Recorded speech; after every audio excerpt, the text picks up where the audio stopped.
My name is Gordon Brent Brochu-Ingram. I'm here to talk with you about this tree behind me, which is a Pacific crabapple. It is the only North American apple species. This tree was extremely and continues to be extremely important to Salish and other indigenous societies, and historically was one of the most bountiful of the 5 or so Salish fruit trees.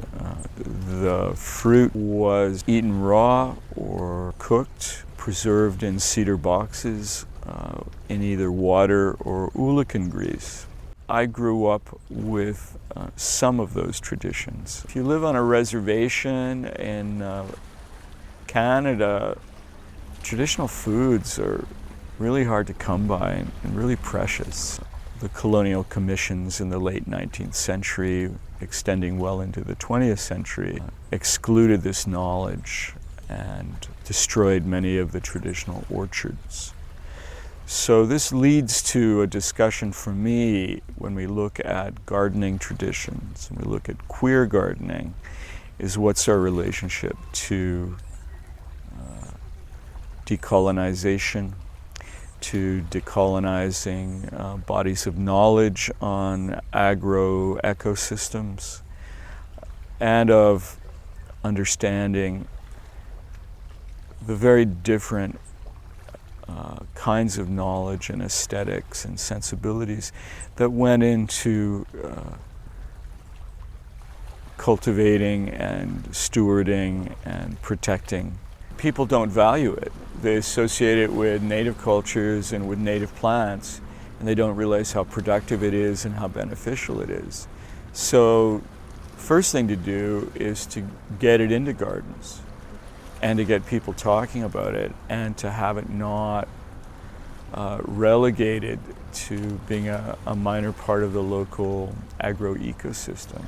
And in many ways, those kind of nuanced discussions of crops have a parallel in finding space for sexual minorities. For example, in this region where there were probably 15 languages within a radius of 200 kilometers, there were quite a number of sexual cultures, quite a number of possible forms of homoeroticism. If we're trying to recover knowledge about this tree, the ways to reestablish it in the landscape, we're going to have to really mobilize a range of sensibilities, including queer sensibilities. And that discussion has barely begun.